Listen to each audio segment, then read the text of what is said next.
everyone, let's continue with the Hindu vocab. The first one is अम्ब्रोलियो. देखिए अम्ब्रोलियो का मतलब होता है कोई बहुत ही जटिल या पेचीदा स्थिति, उसे ही अम्ब्रोलियो कहा जाता है.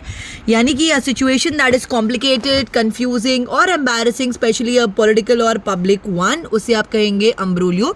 हम लोग ना इसको एक एग्जाम्पल से समझते हैं. समझिए कि A loves B but B doesn't loves A, यानी कि B A को नहीं पसंद करती या करता है. B loves C, now C doesn't loves B, C loves D. अभी D C को नहीं पसंद करके किसी और को पसंद कर रहा है या कर रही है. तो ये सिचुएशन जो हो गया ना, ये हो गया अम्ब्रोलियो, यानी कि कॉम्प्लिकेटेड सिचुएशन. आप इसे अपने सेंटेंस में यूज कर सकते हैं. The hostages found themself in an imbroglio when the two kidnappers began to fight. The next one is indictment. देखिए इसके ना दो मतलब होते हैं. एक इंडिक्टमेंट का मतलब होता है समथिंग दैट शोज, यानी कि कोई चीज़ अगर किसी पॉलिसी, सिस्टम या सोसाइटी को अगर गलत बता रही है, बुरा बता रही है, तो उसे इंडिक्टमेंट कहा जाता है. और एक इंडिक्टमेंट का मतलब होता है written paper that officially accuses somebody of a crime, यानी कि ना औपचारिक अभियोग पत्र, उसे इंडिक्टमेंट कहते हैं. तो इसका सिनोनिम क्या हो जाएगा? एलिगेशन. आप इसे अपने सेंटेंस में यूज कर सकते हैं. Two men were named in the indictment. The next one is litigation. इसका मतलब होता है मुकदमा या न्यायालय में मुकदमा लड़ने की प्रक्रिया, उसे लिटिगेशन कहा जाता है. यानी कि the process of taking legal action in a court of law. तो इसका सिनोनिम क्या हो जाएगा? प्रोसिक्यूशन. आप इसे अपने सेंटेंस में यूज कर सकते हैं.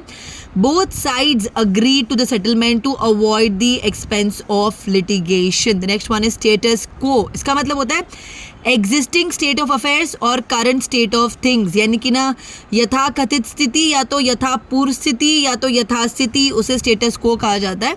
आप इसे अपने सेंटेंस में यूज कर सकते हैं. Certain people always want to maintain the status quo. The next one is extraneous. देखिए इसका मतलब होता है कोई चीज़ अगर ना ज़रूरी नहीं हो, इररेलेवेंट हो, इम्पॉर्टेंट नहीं है, या तो करंटली अगर आप कोई काम कर रहे हैं ना, उससे उसका कोई रिलेशन नहीं बनता है, उसे हमने एक्सट्रीनियस कहते हैं. तो इसका सिनोनिम क्या हो जाएगा? सुपरफ्लूअस. एंटोनिम क्या हो जाएगा? एसेंशियल. आप इसे अपने सेंटेंस में यूज कर सकते हैं. These questions are extraneous to the issue being discussed. The next one is quash. Quash का मतलब होता है आधिकारिक निर्णय को रद्द कर देना, यानी कि to say that an official decision is no longer true or legal. तो इसका सिनोनिम क्या हो जाएगा? अबॉलिश. एंटोनिम क्या हो जाएगा? एनैक्ट. आप इसे अपने सेंटेंस में यूज कर सकते हैं. Scientists were able to quickly quash the outbreak through a new immunization. The next one is voluntary. देखिए इसका मतलब होता है कोई चीज़ अगर आप अपनी इच्छा से कर रहे हैं ना, किसी के दबाव में आके नहीं कर रहे हैं, या किसी ने कहा है इसीलिए आप नहीं कर रहे हैं, आपका मन है इसीलिए आप कर रहे हैं, उसे वॉलंटरी कहा जाता है. जैसे कि फ़ोन चलाना, ये एक वॉलंटरी एक्शन है, ठीक है. तो इसका सिनोनिम क्या हो जाएगा? स्पॉन्टेनियस. एंटोनिम क्या हो जाएगा? फोर्स्ड. आप इसे अपने सेंटेंस में यूज़ कर सकते हैं. The staff have agreed to a voluntary wage freeze. The next one is acknowledge. Acknowledge का मतलब होता है किसी बात की सच्चाई को स्वीकार करना, एडमिट करना, एक्सेप्ट करना, उसे आप कहेंगे एक्नॉलेज. यानी कि टू एक्सेप्ट और admit that something is true और इट एग्जिस्ट, उसे हम कहते हैं एक्नॉलेज. तो इसका सिनोनिम क्या हो जाएगा? एडमिट. एंटोनिम क्या हो जाएगा? डिनाई, यानी कि मना कर देना. आप इसे अपने सेंटेंस में यूज कर सकते हैं. He refuse to acknowledge defeat. The next one is regime. Regime का मतलब होता है शासन प्रणाली या व्यवस्था, या कोई ऐसी सरकार जो कि निष्पक्ष रूप से निर्वाचित नहीं है, उसे ही रेजिम कहा जाता है.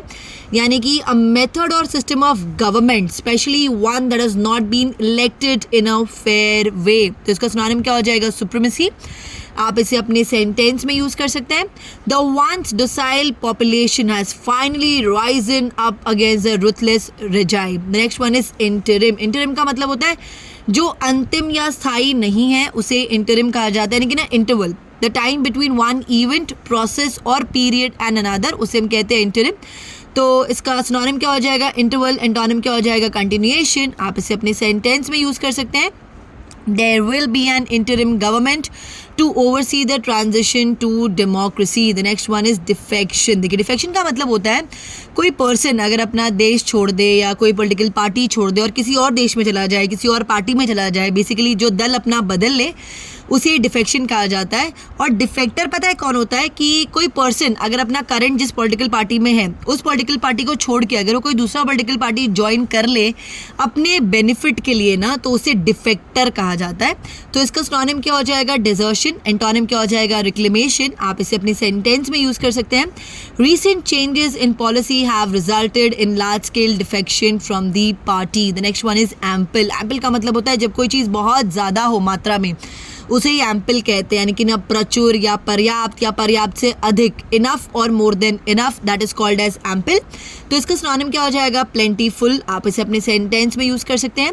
You will have ample opportunity to ask questions after the talk. The next one is dissident. देखिए इसका मतलब होता है कोई पर्सन अगर स्ट्रांगली अपने गवर्नमेंट से डिसएग्री करे या अपने गवर्नमेंट को ना क्रिटिसाइज करे ओपनली, जबकि वो उसके लिए हानिकारक हो सकता है, उसे ही डिसीडेंट कहा जाता है।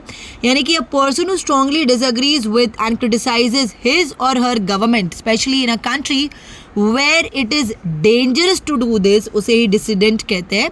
यानी कि अपनी सरकार की नीतियों का कठोर आलोचक, विशेषतः जहां आलोचना करना जोखिम भरा हो, उसे हम कहेंगे डिसिडेंट। तो इसका सिनोनिम क्या हो जाएगा? डिफेक्टर। एंटोनिम क्या हो जाएगा? कन्फर्मर। आप इसे अपने सेंटेंस में यूज कर सकते हैं। The dissident was cast out from his country. The next one is manoeuvre. Manoeuvre का मतलब होता है कुछ हासिल करने के लिए या किसी को ठगने के लिए जो चालाकी भरी हरकत होती है ना, उसे मनूवर कहा जाता है। आप इसे अपने सेंटेंस में यूज कर सकते हैं। She manage to manoeuvre expertly into the parking space. Next one is toppling. Toppling का मतलब होता है किसी देश के नेता को सत्ता या अधिकार के पद से हटा देना, to cause a leader of a country etcetera to lose his or her position of power or authority, उसे हम कहते हैं टॉपलिंग। तो इसका सिनोनिम क्या हो जाएगा? टम्बल। एंटोनिम क्या हो जाएगा? होल्ड। आप इसे अपने सेंटेंस में यूज कर सकते हैं।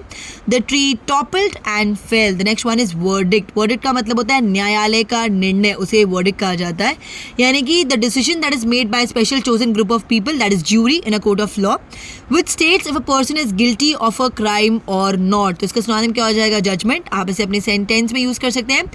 Everyone was aghast at the verdict. The next one is nevertheless. इसका मतलब होता है ऐसा होने पर भी या in spite of that, उसे हम कहते हैं nevertheless। तो इसका सिनोनिम क्या हो जाएगा? However। आप इसे अपने सेंटेंस में यूज कर सकते हैं।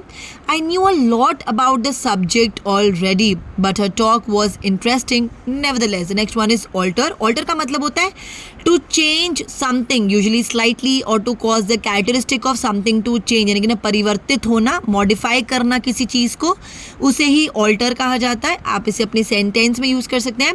Drugs can alter your perception of reality. That's it for today. अगर आपको वीडियो अच्छा लगा तो उसे लाइक करें, शेयर करें और साथ साथ मेरे चैनल को सब्सक्राइब करें। Thank you.